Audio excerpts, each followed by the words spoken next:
Bueno, hola, muy buenas tardes a todas y a todos. Un gusto estar acá en este workshop de Congridec, compartiendo este espacio con Gaby y con Mari. Em, bueno, les voy a compartir primero una pantalla.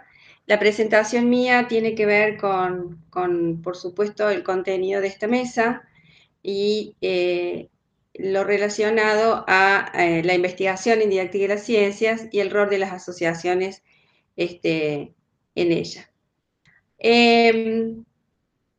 Bueno, em, en particular lo que voy a compartirles hoy es un trabajo que mayoritariamente hice el año pasado y que presenté en el marco de la Reunión Nacional de Educación y Física en Rosario.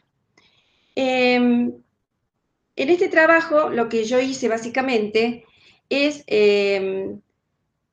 comparar de alguna manera la producción en investigación en educación en física en el contexto local con la producción en educación en ciencias en el contexto internacional. Para ello tomé como referencias, por un lado, la revista de enseñanza de la física, entre los años 2014 y 2019, tomé esos años porque a partir del año 2014 la revista Enseñanza de la Física, además de publicar sus dos números regulares, publica también un número extraordinario que contiene los trabajos, la selección de trabajos presentados a CIEF y a REF, y por lo tanto, de alguna manera, la revista Enseñanza de la Física abarca la producción nacional en esa área.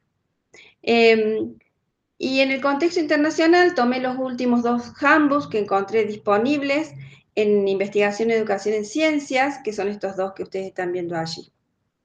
Entonces, las preguntas que orientaron, digamos, este trabajo, esta búsqueda, o que me ayudaron a plantear este problema, son las siguientes. En primer lugar, ¿cuáles serían los beneficios y limitaciones de repensar nuestra producción tomando como referencia lo producido en el contexto internacional? Y en segundo lugar, si estamos representados en esa comunidad internacional y por otro lado, si sería importante estarlo o no. Entonces, para comenzar la comparación, yo indagué en los capítulos de estos dos handbooks. Algunos capítulos coincidían, otros no. Entonces entré al interior de los capítulos y en los subtemas de dentro de los capítulos encontré ya algunas coincidencias. Y finalmente construí esta categorización que ustedes tienen acá a la izquierda, que es una categorización que comprende las líneas más importantes de investigación tratadas en esos dos handbooks. Entonces, bueno, una vez construida esta categoría, la pregunta que me hice fue si algunos trabajos nuestros pertenecen o no pertenecen a estas categorías, o dicho de otra forma, si estas categorías son útiles para nuestra producción nacional. Y allí fue cuando recurrí a la revista y analicé 230 trabajos allí en la revista. Los trabajos que analicé fueron los que estaban dentro de lo que nosotros denominamos en la sección de investigación didáctica, porque es lo que nos ocupa. Hay otras dos secciones, otras tres secciones en la revista, pero que no son exclusivamente investigación didáctica. Así que yo reduje, digamos, el número de artículos a analizar en esa sección. Allí hay investigación básica e investigación más aplicada en formato de propuestas didácticas, pero siempre basadas e informadas por la investigación. Entonces, cuando la investigación era básica, me fijaba si esa investigación pertenecía o no a alguna de las categorías, o mejor dicho, dónde estaba puesto el foco de esa investigación, de manera de poder categorizarlo en algunas de las cajas anteriores.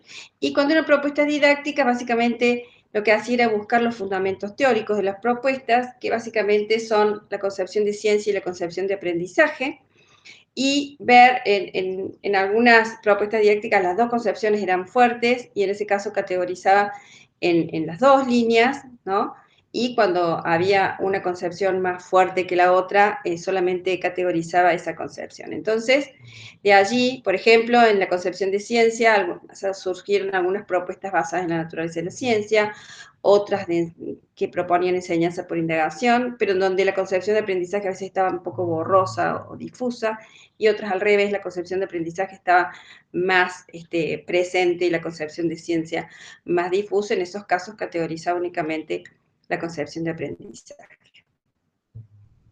Bueno, haciendo esto, pude realmente realizar una conexión, digamos, porque los trabajos los pude categorizar realmente en las categorías que había armado a partir del contexto internacional. Por ejemplo, en teoría y metodología encontré algunos pocos, pero trabajos de validación de instrumentos, como la entrevista clínica.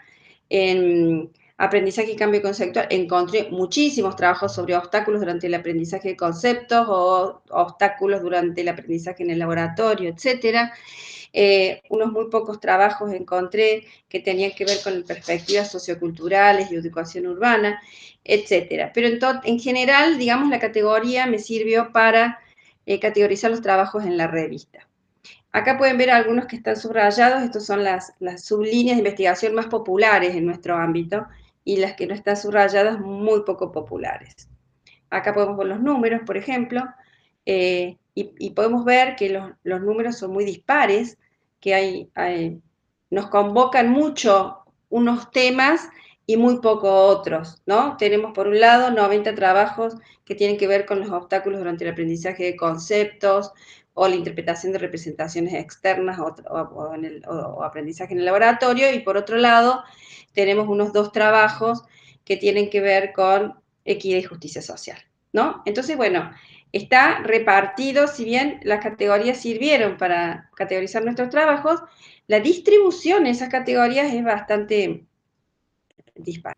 Vemos que hay problemáticas que nos convocan mucho, como aprendizaje, naturaleza de la ciencia, formación docente, y otras problemáticas que nos convocan muy poco. Entonces lo que yo hice fue tomar las problemáticas que más nos convocan, entendiendo como las que más nos convocan aquellas en donde pude encontrar categorías con más de 9 trabajos.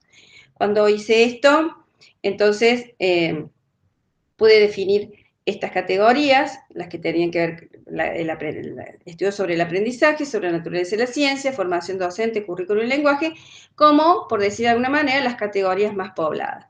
Y entonces lo que hice fue, solamente en esas categorías, ahora volver a comparar los trabajos en el ámbito nacional con los trabajos solo en esas categorías en el ámbito internacional. Bueno, los resultados que obtuve son los que les voy a mostrar ahora.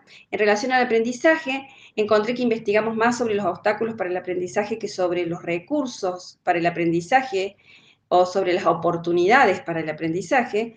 El contexto y el entorno de aprendizaje no son objeto de indagación, el abordaje teórico asumido como el más relevante es el de la cognición individual, y los abordajes socioculturales para el aprendizaje son minimizados en nuestra comunidad de educación en física. Esto trae problemas, por ejemplo, que los abordajes socioculturales sean minimizados trae problemas, porque nos priva de investigar problemáticas que pueden ser abordadas únicamente a través de esa lente, como son las dinámicas discursivas, la motivación, la dimensión afectiva o la inclusión de las TICs en contexto de interacción. En relación a la naturaleza de la ciencia, investigamos más sobre las visiones deformadas de la ciencia y el conocimiento científico que sobre las formas de apropiación de la naturaleza de la ciencia. Por otra parte, los entornos de aprendizaje de la naturaleza de la ciencia no son objeto de investigación y, por ejemplo, hay algunas ideas como las relaciones entre las visiones de la ciencia de los docentes y los estudiantes que son de alguna manera interpretadas en un sentido demasiado estricto, como si la visión de ciencia del docente se transmitiera de manera directa a la visión de ciencia de los estudiantes. Hay muchos estudios que muestran que hay docentes de ciencia con visiones sofisticadas en relación a la ciencia y sin embargo no trasladan eso en sus prácticas de enseñanza. En fin, algunos de estos vacíos que existen en nuestra investigación nos privan, ¿no?, de estudiar, por ejemplo, la enseñanza de la naturaleza de la ciencia. No hay estudios sobre eso. En el ámbito de la física, en el contexto en que yo miré, y tampoco, por ejemplo, hay estudios sobre debates en relación a cuál es la naturaleza de la ciencia enseña, algo que en el contexto internacional está muy, muy presente. En relación a la formación docente, investigamos más sobre la formación docente continua que sobre la formación docente inicial, algo que habría que revisar, porque muchos estudios dicen y han concluido que la formación docente inicial es uno de los factores más influyentes en el ejercicio de la profesión, de la docencia. No hay estudios sobre cómo los docentes construyen su conocimiento pedagógico del contenido en el área de la física. Investigamos sobre la formación docente para el nivel medio y casi nada para el nivel universitario, que sería interesante porque es donde la formación docente estaría allí incluida. En relación al currículum, en relación a los enfoques del currículum, hay muy poquita, casi nula producción relativa a alfabetización científica o enfoque CTS propia de los años 70-80. Tampoco hay producción sobre problemáticas sociocientíficas y currículum integrado, que se originaron en los años 90, pero que son muy actuales hoy en día. Y en relación a la dimensión política del currículum, faltan estudios para entender la brecha entre el currículum prescripto y sus cambios y la física que se enseña en el aula. Por ejemplo, sobre cómo se incluye la física contemporánea en la escuela, o, por ejemplo, si las orientaciones actuales sobre la enseñanza están o no y en qué medida presentes en el aula. Hay estudios sobre el contenido de libros de texto, pensándolo como un documento curricular, y su relación con la investigación en la enseñanza de la física, pero nunca en relación a los documentos curriculares oficiales. En relación al lenguaje, investigamos más sobre comprensión de textos científicos y menos sobre la escritura en ciencias, en nuestro caso en física, y su relación con el aprendizaje. Y el lenguaje hablado en el aula también es bastante poco investigado y sus cambios, como una manera bastante interesante para entender la apropiación del discurso científico. Entonces, a modo de cierre, vuelvo a las preguntas iniciales: ¿cuáles son los beneficios y limitaciones de repensar nuestra producción tomando como referencia lo producido en el contexto internacional? Creo que hay limitaciones, pero que yo creo que los beneficios son más que las limitaciones, en el sentido que uno puede encontrar allí nichos o problemáticas que no estamos abordando, no están siendo abordadas en el contexto nacional, y que sería muy interesante que sí lo hiciéramos porque tendría importantes implicaciones en la educación en física en nuestro país. Por otro lado, hay limitaciones, por supuesto, porque los estudios curriculares, por ejemplo, tienen una característica muy local.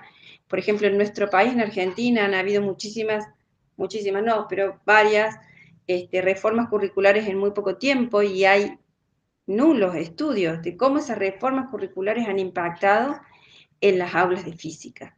Y eso sería una cuestión que a lo mejor no tiene impronta en el contexto internacional, pero es una cuestión local que sería interesante estudiar. Si estamos representados en la comunidad internacional, sí, yo creo que sí estamos. Lo que pasa es que estamos representados de una manera bastante ecléctica, ¿no? Con mucho peso, mucha población, o digamos, con categorías muy pobladas y categorías escasamente pobladas. Yo creo que eso es un signo de alerta para poder repensar nuestra producción. Muchísimas gracias.